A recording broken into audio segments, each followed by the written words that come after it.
बिस्मिल्लाहिर्रहमानिर्रहीम, अस्सलाम वालेकुम। मैं हूं मोहम्मद जुनैद अलीम। नाज़रीन, उम्मीद है आप सब खैरियत से होंगे। नाज़रीन, इस वक्त हम देख रहे हैं कि मजहबी जुनूनियत या इंतहा पसंदी अपने उरूज पर पहुंच चुकी है। भारत के अंदर दंदनाते फिर रहे हैं आरएसएस के गुंडे, बजरंग दल के गुंडे, और भारत के अंदर उन्होंने खौफ का माहौल बनाया हुआ है। जबकि भारत से बाहर अगर कोई दहशत गर्दी करवानी हो, किसी की कत्ल गारत करवानी है, तो उसके लिए रॉ का इस्तेमाल भाजपा सरकार कर रही है। ये जो गाजियाबाद में विजुअल्स आए हैं, जिस तरह से हथियार बांटे जा रहे हैं, जिस तरह से उकसाया जा रहा है अवाम को, और जितने भी हिंदू घराने हैं गाजियाबाद में, उन्हें तलवारें, खंजर और चाकू दिए जा रहे हैं कि आपने चढ़ दौड़ना है। अगर कोई बांग्लादेश जैसी सूरत हाल पैदा होती है तो किस तरह से उकसाया जा रहा है अवाम को और नफरत का बीज बोया जा रहा है। सब कुछ भाजपा सरकार की इमा पर हो रहा है। और ये एक शख्स है जिसका नाम है ऋषभ ओझा। इसने एक पैगाम जारी किया है इंस्टाग्राम के ऊपर, इसका अकाउंट भी है, और ये किस तरह से उकसा रहा है, खुलेआम धमकियां दे रहा है मुसलमानों को, और ये तरगीब दे रहा है अंधभक्तों को कि आपने किस तरह से उन्हें किडनैप करना है, किस तरह से उनको ज़दोकोब करना है, किस तरह से उन्हें मारना है। तो ये सब कुछ हो रहा है। और मुंबई पुलिस क्या कर रही है, इंतजामिया क्या कर रही है, भाजपा सरकार क्या कर रही है, ये एक सवालिया निशान है पूरी दुनिया के लिए। इस वक्त खतरे की घंटी बज चुकी है और अलार्मिंग सूरत हाल है। सिर्फ टूरिस्ट ही नहीं, सिर्फ मुसलमान ही नहीं, बल्कि तमाम अकलियतें इस वक्त भारत में गैर महफूज खुद को महसूस कर रही हैं। तो इससे जुड़ी कुछ खबरें, और साथ में आपको बताएंगे कि सऊदी अरब ने यमन की बंदरगाही शहर अल मकला में फिजाई हमले किए हैं। यूएई की तरफ से असला और साजो सामान भेजा गया था अपने 2 बहरी जहाजों के जरिए, और ये फजेरा बीच के जरिए इन्हें रवाना किया गया, और उसके बाद फजेरा पोर्ट से पहुंचे हैं यमन, और वहां पर इनकी जो मजामती तंजीम है उन्हें सपोर्ट किया जा रहा है यूएई की तरफ से, और हालात कशीदा होते दिखाई दे रहे हैं। सऊदी अरब की रॉयल फोर्सेज ने एक्शन शुरू कर दिया है, जबकि यमन ने जो लास्ट वार्निंग जारी कर दिया है तमाम यूएई की जो फोर्सेज हैं उन्हें बेदखल करने के लिए, और जो दिफाई मुआहिदा था यूएई और यमन के दरमियान उसे भी मुअत्तल कर दिया गया है। जबकि पाकिस्तान और सऊदी अरब के दरमियान आप जानते हैं कि एक डिफेंस पैक्ट भी है, जिसके तहत पाकिस्तान पूरी तरह से सऊदी इकदामात की, सऊदी रॉयल फोर्सेज की हिमायत कर रहा है। तो इससे जुड़ी कुछ अहम डेवलपमेंट्स आपके साथ शेयर करते हैं। फिर दुनिया का सबसे मोस्ट वांटेड जंगी जराइम का मुर्तकिब और सबसे बड़ा दहशतगर्द नेतन्याहू छुपता छुपाता हुआ, अपनी जान बचाता हुआ, रूट बदलता हुआ पहुंचा है व्हाइट हाउस, और डोनाल्ड ट्रंप से उसकी मुलाकात हुई है। वहां पे एक बार फिर से इल्जाम तराशी हुई है ईरान के ऊपर कि वो अपना जोहरी जो प्रोग्राम है उसे जारी रखे हुए है, और साथ में यह भी इल्जाम लगाया है कि अनकरीब ईरान हमला करेगा अमरीकी शहरों पर। और डोनाल्ड ट्रंप भी अब धमकियां दे रहे हैं, और एक और बड़ी कार्रवाई की वार्निंग दी जा रही है ईरान को। साथ में और क्या कुछ हुआ इस मुलाकात में, क्या नतीजा निकला नेतन्याहू और ट्रंप की मुलाकात का, मीडिया से इंटरेक्शन जो हुआ है उसमें क्या गुफ्तगू की गई, वो आपके साथ शेयर करते हैं। और फिर आपको बताएंगे कि जो इस वक्त अक़वाम मुत्तहिदा की इंसानी हमदर्दी की इमदाद थी लगभग $2 बिलियन की, उसमें से अफगानिस्तान का पत्ता कर दिया गया है साफ, क्योंकि अफगानिस्तान के जो तालिबान हैं वो इस इमदाद को बजाय इसके कि अवाम की फलाह बहबूद के लिए इस्तेमाल करते, अपनी अयाशियों पर लगाते हैं, और इसलिए अब इस इमदाद में उनका कोई हिस्सा बाकी नहीं रहा। साथ में पाकिस्तान के लिए कुछ खुशखबरियां भी हैं, और कुछ ट्रेड डील्स हो रही हैं। लाइव स्टॉक और ताजिकिस्तान को पाकिस्तान जो हलाल मीट है वो सप्लाई करेगा, लगभग $14.5 मिलियन से ज्यादा की मालियत का।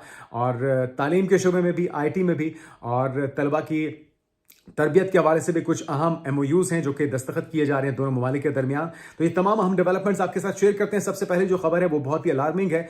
क्रिसमस पे आपने देखा किस तरह से खौफ का बाजार गर्म किया गया, खौफ का माहौल बनाया गया, क्रिश्चियंस को चुन चुन के निशाना बनाया गया, और उनके जो क्रिसमस की सेलिब्रेशंस थी उसमें रंग में भंग डाला गया अनभक्तों की तरफ से, और उन्हें डराया गया, खौफजदा किया गया, हिरासा किया गया, ज़ुदोकोब भी किया गया है। लेकिन ये जो गाजियाबाद से विजुअल्स आ रहे हैं ये उससे भी भयानक है। अब बात सिर्फ धमकाने तक नहीं रही, बल्कि अमली तौर पर मारने और काटने के लिए उकसाया जा रहा है वीडियोस के अंदर इन तमाम गुंडों की तरफ से, दहशतगर्दों की तरफ से। क्या मैसेज दिया जा रहा है, किस तरह से हथियार तलवारें बांटी जा रही हैं हिंदू घरानों में, जरा आप खुद ही देखिए। घर घर अब ये तलवार वितरण करने जा रहे हैं, और अपने हिंदू सनातनियों को सबको उनको देंगे, और कहेंगे वो स्वयं अपनी रक्षा करें। कुछ नहीं पता, कुछ लोग छोटे साथ तुम पे हमला कर दे, कौन जिहादी हमारी बहन बेटियों कुछ करे तो उनके पास एक शस्त्र उनके पास होना चाहिए। इसलिए हम घर घर जाकर वितरण कर रहे हैं। जैसा बांग्लादेश में हो रहा है, ऐसे इस्लामिक कट्टरपंथी को भारत के अंदर सीधा सीधा मैसेज है, अगर कोई भी हमारी हिंदू बहन बेटियों को या देश के अंदर किसी भी हिंदू परिवार को इस तरीके से परेशान करेगा या प्रताड़ित करने की कोशिश करेगा तो उसका इलाज कर दिया जाएगा, और सभी हिंदू परिवार को। इसीलिए ये हम शस्त्र का वितरण कर रहे हैं। अगर भारत के अंदर इस तरीके की विचारधारा को समाप्त करना है तो सभी हिंदुओं को, सनातनियों को साथ के साथ साथ मंदिर के साथ साथ अपनी जितनी भी रोजगार है उसके साथ साथ शस्त्र का भी प्रशिक्षण लेना पड़ेगा। और अपनी बहन बेटियों को मैं सीधा सीधा कह रहा हूँ कि अगर आपको शस्त्र की जरूरत है या रास्ते में कोई भी जिहादी आपको परेशान करता है या किसी भी तरीके से टॉर्चर करने की कोशिश करता है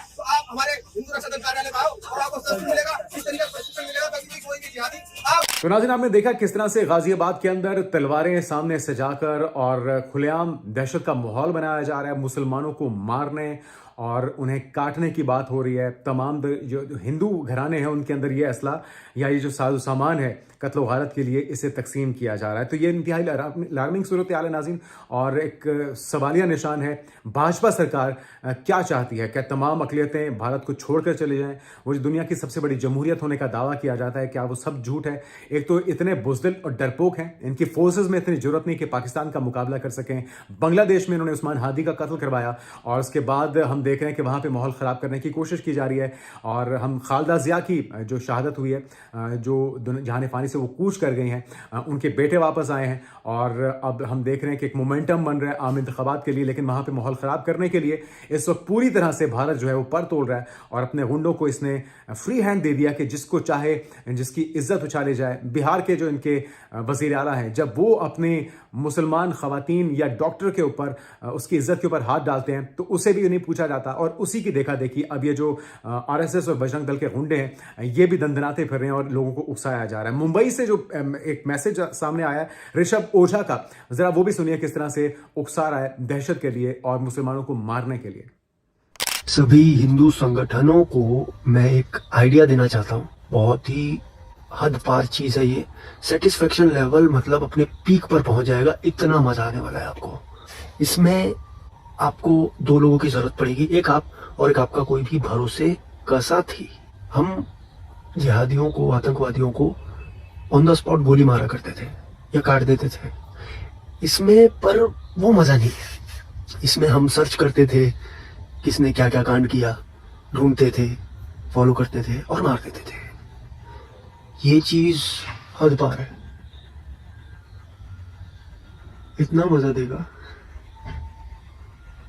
कि आप सोच नहीं सकते। इसमें आपको उस जिहादी का अपहरण करना है, अपहरण करके ऐसी जगह लेकर के जाना है जहां सिर्फ आप और आपका वो दोस्त जा सकता है। फिर उसके ऊपर आपको एसिड डालना है जिससे उसकी बॉडी जले। वो इतना तड़पता है ना अपना धर्म बदलने तक की बात कर दी थी अभी थोड़े समय पहले। है कोई, अभी भी है, क्योंकि उसको मुक्ति मिलेगा थोड़े समय बाद। बहुत मजा आता है। तो नाज़रीन, इस शख्स का अकाउंट है ऋषभ ओझा का इंस्टा के ऊपर। मुंबई पुलिस क्या कर रही है, उसकी नाक के नीचे किस तरह से लोगों को डराया जा रहा है, धमकाया जा रहा है, मारा जा रहा है, और ना सिर्फ खुद ये हरकत कर रहा है बल्कि अपने देखने वालों को भी ये तरगीब दे रहा है। और इस वीडियो में कहते हुए इसे सुना जा सकता है कि जहादियों मुसलमानों को अगवा करो, उन्हें किसी सुनसान जगह ले जाओ और तेजाब के जरिए उन पर तशद्दुद करो। और ये बरह रास्त इज्तिमाई तशद्दुद, अजियत और कत्ल पर उकसाने के मुतरादिफ है। तो ये आलमी ताकतों को इस वक्त देखना चाहिए कि कौन दहशतगर्दी का मरकज़ है, कौन दहशतगर्दी की नर्सरियां बना रहा है और कौन इस वक्त खौफ का माहौल बनाए हुआ है तमाम अक़लियतों के लिए। मुसलमान हो, ईसाई हो, सिख हो या फिर निचली ज़ात के दलित हो, हिंदू हो, वो सब के सब भारत में भाजपा सरकार के नीचे इस वक्त गैर महफूज हैं और इनके खिलाफ सख्त से सख्त कार्रवाई होनी चाहिए, वरना यह सिलसिला आने वाले दिनों में मजीद संगीन हो सकता है। आगे बढ़ते नाज़रीन, और सऊदी अरब ने यमन की बंदरगाह है शहर मकला, जहां पे फिजाई हमले किए हैं। हमलों का हदफ UAE से मुंसलिक अलहदगी पसंद फोर्सेस के लिए मुबैना असलहे की तरसील था और सऊदी क़यादत में कायम इत्तेहाद के मुताबिक यह असलहा 2 जहाज़ों से उतारा गया। रियाद का दावा है कि यह जहाज़ अमाराती बंदरगाह फुजैरा से आए और सऊदी फौजी बयान में इसे महदूद फौजी कार्रवाई करार दिया गया है, जबकि हथियार, जंगी गाड़ियां, इलाकाई सलामती और इस्तेहकाम के लिए खतरा थी, जिसके बायस सऊदी रॉयल फोर्सेज ने इन्हें मौके पर ही निशाना बनाया है और मलिया मेट कर दिया है। और सऊदी अरब और मुत्तहिदा अरब अमारात में जो माजी में करीबी इत्तेहादी रहे हैं, यमन मुखालिफ धड़ों की हिमायत इस वक्त की जा रही है। सऊदी अरब बैनुल-अक़वामी तौर पर तस्लीम शुदा यमनी हुकूमत की हिमायत करता है, जबकि UAE जो है सदर्न ट्रांजिशनल काउंसिल STC की पुश्तपनाही करता है, जो जनूबी यमन की अलहदगी चाहते हैं। तो ये जो मुद्दा है, इसको लेकर सऊदी अरब और UAE के दरमियान तल्खियां बढ़ रही हैं। पाकिस्तान ये कोशिश कर रहा है कि इन तल्खियों को कम किया जा सके, लेकिन पाकिस्तान इस वक्त सऊदी अरब की हिमायत में खड़ा हुआ है। उनके इकदाम को सेकंड किया जा रहा है पाकिस्तान की तरफ से, जबकि यमन की सऊदी अरब से मुंसलिक सदारती क़यादत काउंसिल पीएलसी ने मुत्तहिदा अरब अमीरात के साथ अपना दिफाई मुआहिदा जो था, एक डिफेंस पैक्ट था यूएई और यमन का, उसे फौरी तौर पर मुअत्तल करते हुए उन्होंने अहकाम जारी किए हैं कि जितने भी फोर्सेज हैं यूएई की वो यमन से बेदखल हो जाएं और मुल्क से उनको निकालने के अहकाम जारी कर दिए गए हैं। 24 घंटे का वक्त उन्होंने दिया है कि आप ये मुल्क फौरी तौर पर छोड़ दें। ये बात पीएलसी के सरबराह रशाद अल अलीमी की तरफ से जारी की गई है। और ये जो हम इस वक्त देख रहे हैं कि सऊदी अरब की वजारत खारजा ने यमन में मुत्तहिदा अरब अमीरात के इक़दामात की खुलेआम मजम्मत की और वहाँ अमाराती कार्रवाइयों की इंतहाई खतरनाक और अपने कौमी सलामती के लिए से खतरा करार दिया जा रहा है। पाकिस्तान का मौक़िफ़ क्या है वो भी सुन लीजिए। पाकिस्तान अपने स्ट्रेटेजिक दिफाई मुआहिदे के तहत सऊदी अरब के तमाम दिफाई इक़दामात की हिमायत करता है और सऊदी अरब के साथ और यमन के साथ इस वक्त पाकिस्तान खड़ा हुआ है। यूएई के इक़दाम जो हैं वो यकीनी तौर पर इस जो शोला भड़का हुआ है उसको हवा देने के मुतादिफ है और तलखियों में मजीद इजाफे का बायस भी बन सकते हैं। तो यूएई को यकीनी तौर पे अपनी जो पॉलिसी है उसे नजरसानी करनी चाहिए और इसको रिवाइज करना चाहिए, वरना आने वाले दिनों में सूरत हाल मजीद गंभीर हो सकती है। अच्छा, आगे बढ़ते हैं नाज़रीन, और अगली जो खबर है वो है आलमी दहशतगर्द की। नेतन्याहू पहुंचा है डोनाल्ड ट्रंप से मिलने के लिए।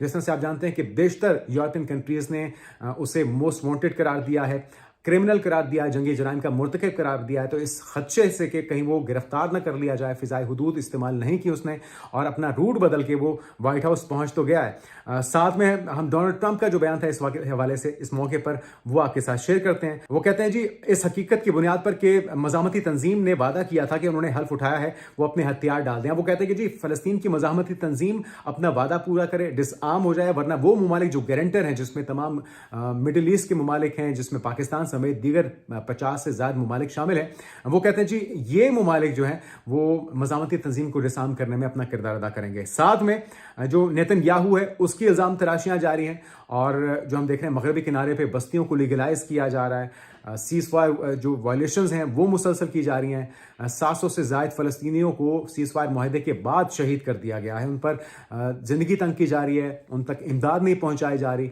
और इस वक्त सर्दी में वो ठिठर रहे हैं। समुद्री पानी जो है खैमा बस्तियों तक पहुंचा है और खान यूनिस के अंदर हमने आपको गुज़श्ता रोज़ मनाज़िर दिखाए थे, इंतहाई कर्बनाक मनाज़िर जहाँ पे खैमों के अंदर पानी दाखिल हो चुका है, ठंडी रातें हैं, लेकिन ऐसे में भी तरस नहीं आ रहा सुन्नी फोर्सेस को, बल्कि उनके ऊपर मजालिम मजीद बढ़ाए जा रहे हैं। अच्छा, नेतन्याहू ईरान के ऊपर भी हर्जा सराई कर रहा है। खबर क्या है जरा सुनिए। इस्राईली वज़ीर आज़म नेतन्याहू के मुताबिक ईरान जल्द अमरीकी शहरों को जोरी हथियारों से निशाना बनाने की सलाहियत हासिल कर सकता है। अब ये फिर वही ड्रामा कर रहे हैं कि ये निशाना बनाएगा ईरान। हालांकि ईरान ने पहले भी बता दिया था कि वो जोरी हथियारों का हुसूल नहीं चाहते, वो अपने दिफा के लिए तमाम ऑप्शन इस्तेमाल करेंगे और इस बार अगर कुछ छेड़छाड़ की इसराइल ने तो पहले से ज्यादा मुंह तोड़ जवाब दिया जाएगा। ये इसराइल बड़े अच्छे तरीके से जानता है, इसलिए वो अमेरिका को अपने साथ मिलाना चाहता है और वो चाहता है कि डोनाल्ड ट्रंप किसी तरीके से उसका साथ देते हुए ईरान को दोबारा से हर्जा सराई करें और माहौल को खराब किया जाए। तो अब ये जो इस सूरत हाल है इसके तहत अमरीकी सदर ने एक बार फिर से धमकी दी है कि अगर जोहरी तामीरात जारी रखी गई तो ईरान पर कयामत बर्पा कर देंगे और उन्होंने कहा कि अगर जोहरी प्रोग्राम दोबारा तामीर किया गया तो उन्हें गिराना होगा, लेकिन हम नहीं चाहते कि B-2 बॉम्बर भेजकर अपना ईंधन ज़ाया किया जाए, ईरान को मुआहिदा कर लेना चाहिए। तो एक तरह की वार्निंग दी जा रही है और समझाया जा रहा है बयानात के ज़रिए। साथ में हम ये भी देख रहे हैं कि जो अफसोसनाक वाक़यात हैं वो भी अपनी जगह रिपोर्ट हो रहे हैं। अबू उबैदा जो कि मज़ामती तंजीम के अस्करी तर्जुमान थे, उनकी शहादत का बाज़ाब्ता ऐलान कर दिया गया है और इनके साथ साथ दीगर जो रहनुमा थे जिसमें मोहम्मद अल सनवार रायत साद थे, मोहम्मद शबाना, हकीम अल ईसा, इनकी शहादत की भी बाकायदा तस्दीक कर दी गई है। तो ना सिर्फ फ़लस्तीनियों को बल्कि मज़ामती तंजीम के सरकर्दा जो रहनुमा हैं उन्हें भी निशाना बनाया जा रहा है, उन्हें भी शहीद किया जा रहा है और जुल्म का बाजार गर्म किया गया है। जबकि अफसोसनाक अमर यह है कि वो अमेरिका जो कि गारंटर था गजा मुआहदे पर अमल दरामद जिसने यकीनी बनाना था, अब अपने कैदियों को भी उन्होंने छुड़वा लिया है और जो डेड बॉडीज़ थी वो भी अपने कब्जे में ले ली हैं। तो अब एक बार फिर से ना सिर्फ सीज़ फायर मुआहिदों की खिलाफ वर्जी हो रही है, मगरबी किनारे पर यहूदी आबादकारों को लीगलाइज किया जा रहा है, मिठाइयाँ बांटी जा रही हैं और उसके बाद हम देख रहे हैं कि अब एक बार फिर से ईरान के ऊपर हर्जा सराई के लिए पर तो ले जा रहे हैं और उसके अंदर भी अमेरिका इजराइल का पूरा साथ दे रहा है। तो इंतहाई शर्मनाक बात है और तमाम जो गारंटर्स थे, चाहे वो मुस्लिम कंट्रीज हों या गैर मुस्लिम, उन सबको चाहिए कि इस जुल्म के खात्मे के लिए अपना किरदार अदा करें, दो रियासती हल को यकीनी बनाएं, ना कि इजराइल की हाँ में हाँ मिलाते रहें और वो वहाँ पर जुल्म और बर्बरियत का जो बाजार है वो गर्म रखे। आगे बढ़ते नाज़रीन, और अमेरिका ने अक़वाम मुत्तहिदा की इंसानी हमदर्दी की इमदाद है $2 अरब की, ये मुख्तस करते हुए अफगानिस्तान को इसमें से मुस्तस्ना कर दिया क्योंकि एक बड़ा हिस्सा इस इमदाद का तालिबान अपनी अयाशी पर लगाते थे और उनके पास ट्रंप इंतजामिया ये कहती है कि हमारे पास सबूत हैं कि अफगानिस्तान में अक़वाम मुत्तहिदा की इमदाद का एक हिस्सा तालिबान को मुंतकिल किया गया है, लेकिन अफगानिस्तान की जो भूख, लाचारगी और बीमारियों से जकड़ी हुई आवाम है, उनकी फलाह बहबूद के लिए इस इमदाद को नहीं लगाया जाता, बल्कि अपनी अयाशियों पर यह पैसा सर्फ किया जाता है। तो अक़वाम मुत्तहिदा की तरफ से मिलने वाली जो इमदाद है, अब वो तालिबान गवर्नमेंट को नहीं मिलने जा रही। तो अवाम को सोचना होगा कि वो ऐसी रजीम से जान छुड़ाना चाहते हैं, या तो अफगान तालिबान अपना किबला दुरुस्त कर लें और अवाम के बारे में सोचें, उनके मुस्तकबिल के बारे में सोचें, अपनी अयाशियों को छोड़ें, भारत के साथ गठजोड़ को छोड़ें, किसी और के अलायकार या टिश्यू पेपर बनने के बजाय अपने मुस्तकबिल को संवारने के लिए अपनी एनर्जीज को इस्तेमाल करें। वरना ये जो पाबंदियां हैं या जो आपकी इमदाद कटौती का सिलसिला है, ये आने वाले वक्तों में मजीद बढ़ सकता है। जाते जाते नाज़रीन आपको गुड न्यूज़ देते हैं और अच्छी खबर है। पाकिस्तान और ताजिकिस्तान के दरमियान तिजारती ताउन में तारीखी पेशरफ्त हुई है। पाकिस्तान 1,43,000 टन हलाल गोश्त जो है वो ताजिकिस्तान को बरामद करेगा, जिसकी मालियत लगभग $14.5 मिलियन बताई जा रही है। और वस्ती एशिया बिलखुसूस ताजिकिस्तान पाकिस्तान के लिए स्ट्रेटेजिक अहमियत रखता है। और जो इस मौके पर सफीर थे सरवर, उन्होंने कहा है कि इस बात पर जोर दिया कि सिफारत खाना तिजारत के साथ साथ तालीमी इल्मी रवाबित को फरोग देने के लिए भी पुरअज़्म है। अच्छा, इस मौके पर नाज़रीन ताजिकिस्तान की जानिब से तालीम और साइंस के पहले नायब वजीर होशमजदा हमीद हसन ने ऐलान किया है कि पाकिस्तान और ताजिकिस्तान ने तलबा और असातिज़ा के तबादलों के लिए मफाहमती यादाश्त यानी कि MOUs पर दस्तखत भी कर दिए हैं। और ये यकीनी तौर पे एक अहम डेवलपमेंट है। दोनों ममालिक के दरमियान ना सिर्फ ट्रेड बढ़ाई जा रही है, बल्कि इसके साथ साथ हम ये भी देख रहे हैं कि जो एक हलाल मीट है, इसका मुआहिदा हुआ है। IT सेक्टर में, तालीम के शोबे में, तिजारत के शोबे में ताउन को दोनों ममालिक के दरमियान बढ़ाया जा रहा है। अच्छा नाज़रीन, एक अमरीकी थिंक टैंक है और जाते जाते उनकी एक चेतावनी कह लीजिए, वार्निंग कह लीजिए, उन्होंने एक अपनी जारी की है 2026 के हवाले से, जिसमें वो एक बार फिर से मुसल्लह तज़ादुम का खदशा जाहिर कर रहे हैं पाकिस्तान और भारत के दरमियान। वो कहते हैं कि 2026 में एक और खूनरेज लड़ाई हो सकती है और साथ में अलार्मिंग सूरत हाल ये भी है। वो कहते हैं कि अगर ऐसा होता है खुदा न खास्ता, तो उसमें अफगानिस्तान जो है वो भी मौके का फ़ायदा उठाते हुए पाकिस्तान पर चढ़ दौड़ेगा। खबर क्या है? अमरीकी थिंक टैंक ने खबरदार किया है कि पाकिस्तान के भारत और अफगानिस्तान के साथ तनाज़ात 2026 में दोबारा मुसल्लह तसादुम में बदल सकते हैं, जिससे जनूबी एशिया दुनिया के खतरनाक तरीन खित्तों में शामिल हो जाएगा। और ये जो इंतबा है नाज़रीन, काउंसिल ऑफ फॉरेन रिलेशंस की ताज़ा report conflicts to watch in 2026 में दिया गया है, जिसे इसके सेंटर फॉर प्रिवेंटिव एक्शन ने शाया किया है। और इस रिपोर्ट के मुताबिक यह भी कहा गया है कि पाकिस्तान और भारत के दरमियान दोबारा मुसल्लह तसादुम का इम्कान और असर दोनों के दरमियान जो है वो पूरी तरह से इसके इम्कानात मौजूद हैं। खासतौर पर भारत के गैर कानूनी ज़ेरे कब्जा जम्मू कश्मीर के तनाजुर में यह लड़ाई हो सकती है। और इस सूरत हाल में दोनों एटमी ताकतों के दरमियान दोबारा फौजी महाजराई का खतरा भी पैदा हो सकता है। और यह भी बताया गया है कि जो रिपोर्ट ने खबरदार किया है कि मकबूजा कश्मीर में बढ़ता हुआ जो तशद्दुद और जबर है, इस पर मबनी पॉलिसियां इस्लामाबाद और नई दिल्ली के दरमियान बराह रास्त फौजी झड़पों का बायस बन सकती हैं। जिस तरह से आप जानते हैं, पूरी दुनिया जानती है कि कश्मीरियों के ऊपर जमीन तंग की जा रही है, जिस तरह से गजा में मुसलमानों के लिए मसाइल खड़े किए जा रहे हैं सियोनी फोर्सेस की तरफ से, वही पॉलिसी, वही फॉर्मूला कश्मीरियों के ऊपर अप्लाई किया जा रहा है। और अगर ये सिलसिला इसी तरह से जारी रहा तो इस्लामाबाद और न्यू दिल्ली के दरमियान ताल्लुकात खराब हो सकते हैं और ये किसी जंग की सूरत इख्तियार कर सकते हैं। और अफगान सरहद से सरहद पार अस्करियत पसंद हमलों में इजाफा इस कशीदगी का मुहर्रिक भी बन सकता है। तो ऐसी सूरत हाल में कहा जा रहा है कि जी अफगानिस्तान जो है वो भारत की प्रॉक्सी के तौर पे पाकिस्तान पर हमलावर हो सकता है। तो इस मंजरनामे को दरमियानी इम्कान लेकिन कम असर वाला करार दिया गया है। ताहम मुसलसल अदम इस्तेकाम से दोनों ममालिक के दरमियान कशीदगी बढ़ सकती है। और जनूबी एशिया से बाहर CFR ने गजा और मगरबी किनारे में इसराइली तशद्दुद को भी दुनिया की खतरनाक तरीन तनाज़ात में शामिल किया है। इस फहरिस्त में रूस, यूक्रेन, जंग, वेनेजुएला में अमरीकी फौजी कार्रवाइयों के इम्कान और अमरीका के अंदर बढ़ता हुआ सियासी तशद्दुद भी शामिल है। और आखिर में आपको बताते हैं कि इस रिपोर्ट में खबरदार किया गया है तमाम तनाज़ात मजमूई तौर पर आलमी अमन और अमरीकी मफादात के लिए संगीन खतरात पैदा कर सकते हैं। तो अमरीका बहादुर को सोचना होगा, और चाहे वो इजराइल हो या उसका नजराती कदम नरेंद्र मोदी और भारत हो, ये इस वक्त दुनिया का अमन तबाह करना चाहते हैं। इन्हें शटअप कॉल देने की ज़रूरत है, इन्हें लगाम डालने की ज़रूरत है, वरना सिर्फ इस खित्ते में नहीं बल्कि इस दुनिया के अंदर जो तबाही होगी उसका जिम्मेदार भी वो होगा जो इस वक्त उसको रोकने की सलाहियत रखता है, ये ताकत रखता है। आने वाले दिनों की पेशरफ्त से आपको आगाह करते रहेंगे। अपना ख्याल रखिएगा। अल्लाह हाफिज़।